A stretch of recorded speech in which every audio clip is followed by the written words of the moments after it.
hadn't planned to take the detour that night. I was driving home after a long, draining day at work. The road stretched out endlessly under the black sky, my headlights slicing through the dense fog rolling in from the hills.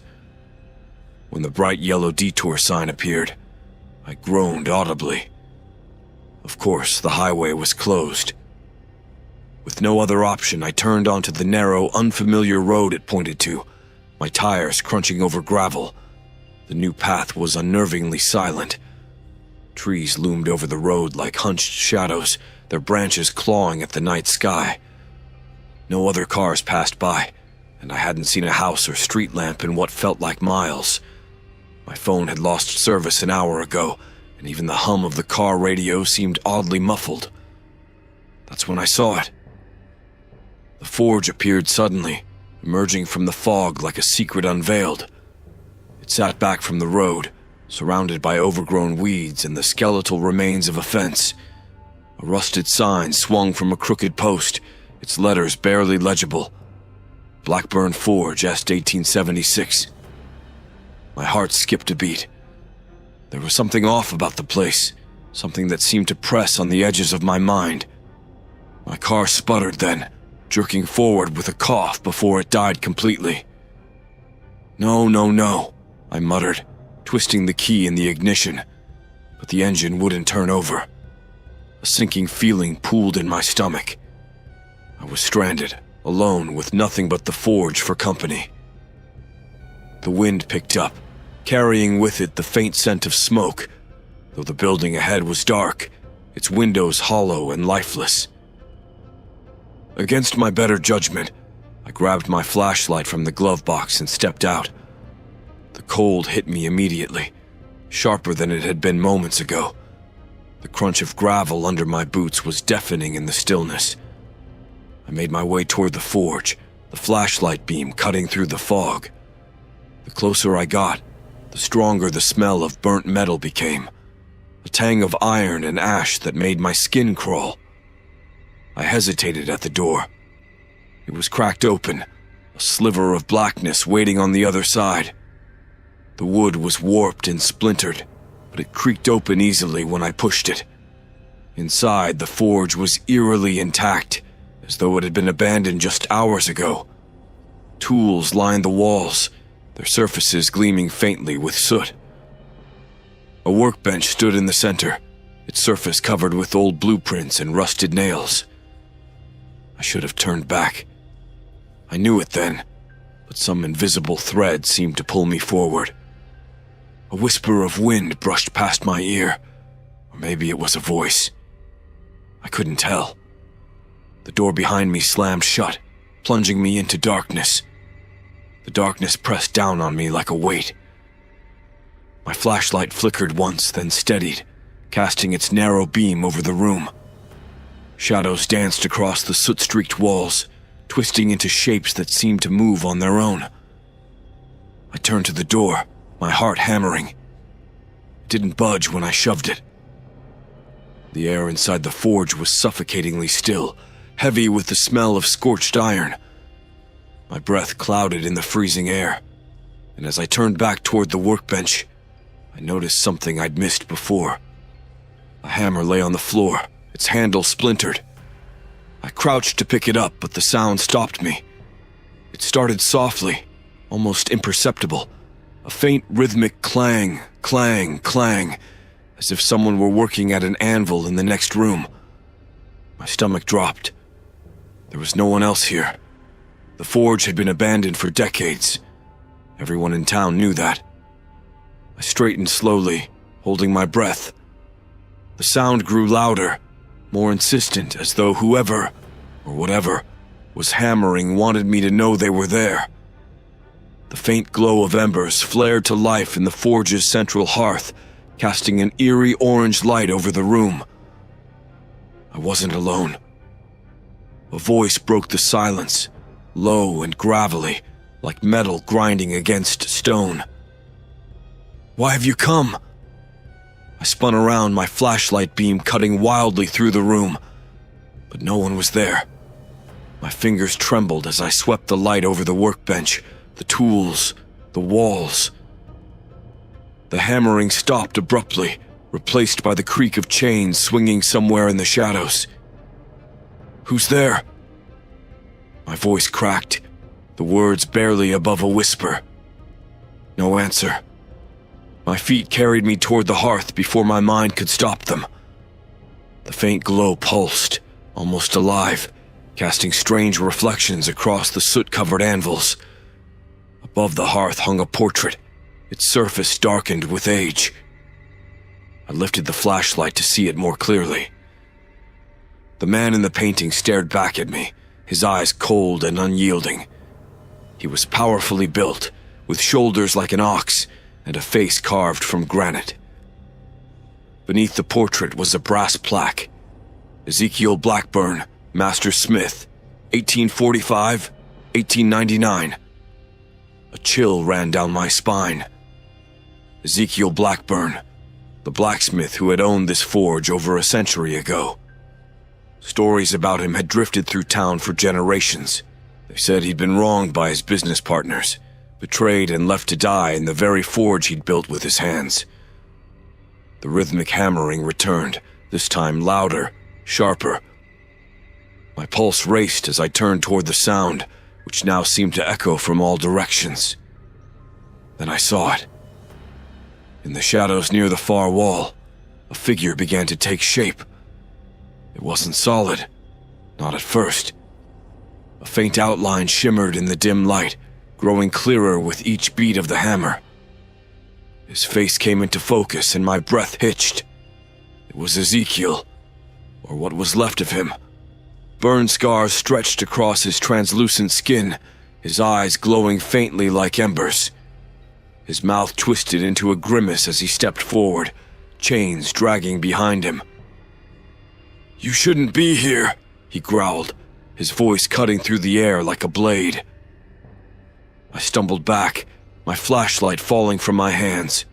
The beam spun wildly, casting fractured light across the room as Ezekiel advanced, the air growing colder with every step. And then, the forge roared to life. The forge blazed like it had been stoked by unseen hands, flames roaring up the chimney and flooding the room with a flickering orange glow. The heat was unbearable, yet the air remained icy against my skin. Ezekiel stood at the center of it all, his translucent form shimmering like heat waves over a fire. "You shouldn't have come," he said again, his voice a grinding echo that rattled deep in my chest. His glowing eyes locked onto mine, and for a moment I couldn't move, couldn't breathe. Please," I stammered, my words catching in my throat. "I didn't mean to intrude. My car, it broke down. I'll leave. Just let me go." But Ezekiel didn't seem to hear me. His gaze shifted past me, to the workbench where the tattered blueprints lay. His spectral hand reached out, passing through the edge of the table as he pointed to them. "They took everything from me," he growled, his voice filled with a bitterness so sharp it made my stomach churn. "My craft, my legacy, my life." I followed his gaze to the blueprints. They were designs for intricate tools and weapons, masterpieces in their own right. But across them were angry black streaks, slashes of ink that obscured his work. Written in the margins were faint scrawls of names: Jonas Tilby, Thomas Carruthers. "Do you know what they did to me?" Ezekiel asked, stepping closer. The chains that draped his body clanked softly with each movement. I shook my head, though I could guess. His story wasn't new. It was one I'd heard whispered in the taverns on the edges of town. Ezekiel Blackburn had been a genius in his trade, but his business partners had grown greedy.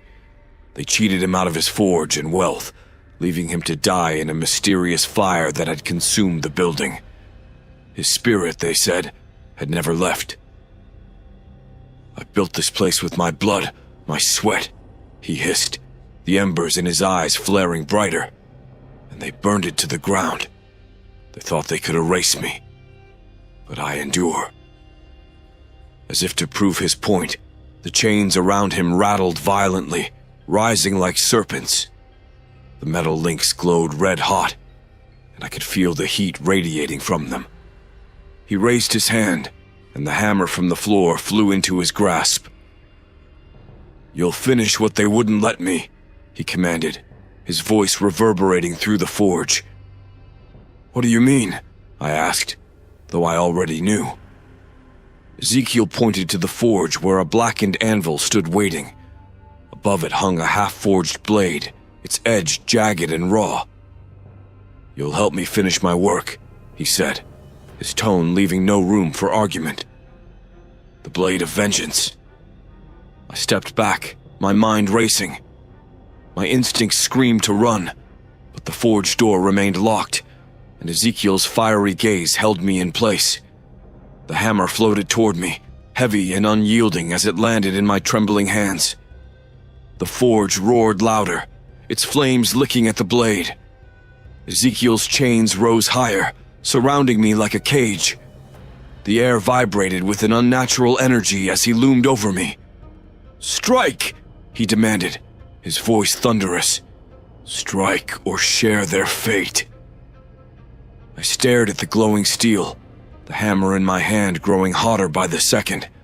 Somewhere deep inside, I knew that finishing this blade wouldn't save me. It would unleash something far worse. But in that moment, with Ezekiel towering over me, the hammer felt like my only hope. My grip tightened. The first strike echoed through the forge. The hammer connected with the molten steel, sending a shower of sparks into the air. Each strike reverberated through my body, unnatural and wrong, as though the force of the blow carried a weight far greater than the hammer itself. Ezekiel watched in silence, his chains hovering around him like vipers ready to strike. The heat from the forge intensified with every swing, sweat pouring down my face despite the icy chill that clung to the air. My muscles ached, but the hammer moved as if guided by an unseen force, its rhythm relentless. The blade began to take shape under my hands, each stroke sharpening its edge. Its surface gleamed like polished obsidian, reflecting the firelight in dark ripples.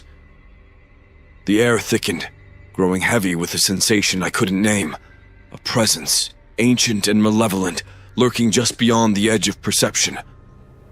"This blade will deliver justice," Ezekiel intoned, his voice deep and reverent. "Justice they thought they could escape. Their blood will quench its thirst." "Whose blood?" I gasped, struggling to keep my grip steady. "Theirs," he growled, the chain snapping in the air.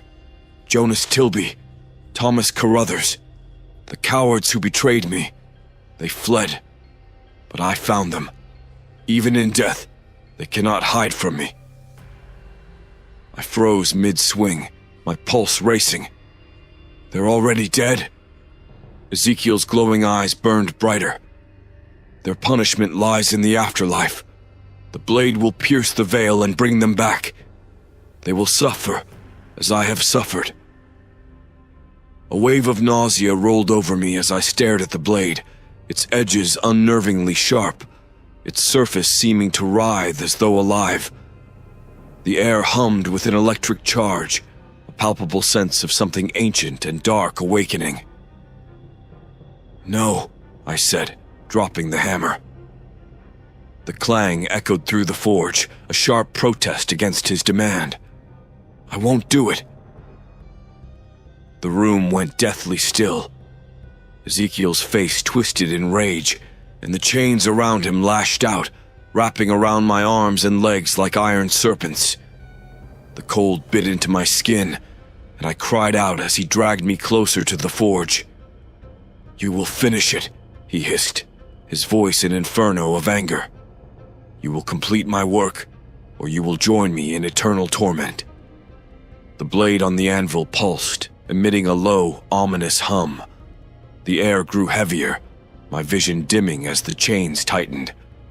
Desperation clawed at me. My gaze darted around the room, searching for anything that could help. Then I saw it. On the workbench lay a cracked vial, its surface blackened with soot. A faded label read, "Oil of Quenching."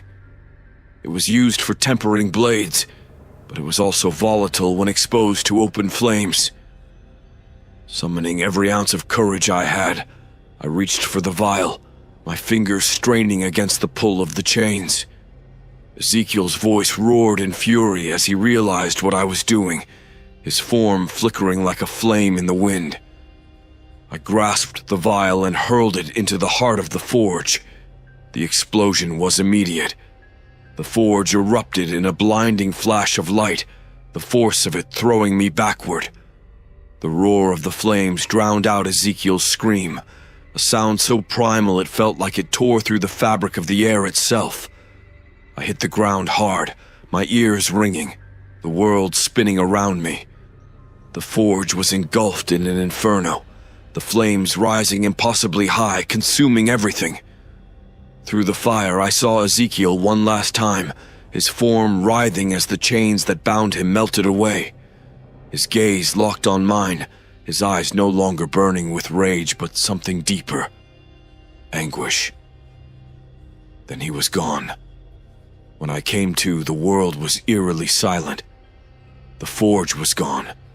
Nothing but a smoldering ruin remained, the air thick with the acrid stench of burned metal and ash. I coughed, sitting up slowly, my body aching from the blast. The sky above was just beginning to lighten with the first hints of dawn. Somehow, I was alive. My clothes were singed, my hands blistered, but the oppressive cold that had filled the forge was gone. It felt as though the air itself had been freed of something malevolent. I stumbled to my feet, my legs shaky, and turned to where the hearth had stood. The anvil was still there, blackened and cracked down the middle. The half-forged blade remained, lying in two jagged pieces as though it had been cleaved in two by the explosion. Its once glimmering surface was dull and lifeless now, the malevolence that had clung to it snuffed out. But Ezekiel was gone. My chest felt tight as I surveyed the ruins. The rage and despair that had bound him to this place for over a century had consumed him in the end. His vengeance had been denied, his final work unfinished. I wanted to feel relief, maybe even triumph, but all I could summon was a hollow sadness. The blacksmith had been a victim of greed and betrayal, his life stolen by those he had trusted most. His thirst for retribution had transformed him into something monstrous, chaining him to his forge long after death. Now, even in defeat, his story felt unfinished. I walked back to my car, my steps heavy. To my shock, it was no longer stalled. The engine rumbled softly as though it had never failed, and the road beyond was clear. It was as if the night had folded up its horrors and slipped them into some hidden corner of the world. Yet, as I slid into the driver's seat, a chill ran down my spine. The faint scent of burnt metal lingered in the air, and when I turned the key in the ignition, the rhythmic clang of a hammer echoed faintly from somewhere far away. I didn't dare look back. The days that followed felt surreal, as though I'd escaped a nightmare only to be haunted by its shadow. I told no one what had happened. Who would believe me? The ruins of the forge would eventually be discovered, but they'd dismiss it as an old building succumbing to time. And yet the forge wasn't truly gone. Not entirely. Sometimes late at night, I still hear the sound. It begins faintly, like a whisper carried on the wind. The steady clang, clang, clang of a hammer striking metal, growing louder and closer with every beat. It's a warning, I think. A reminder. Ezekiel Blackburn's story didn't end that night. The blade may have been shattered, but his rage, his sorrow, his need for justice, they endure. I don't take detours anymore. Not at night, and not near the woods. Because I know, deep down, that one day I'll hear that hammer again. And this time, I might not escape.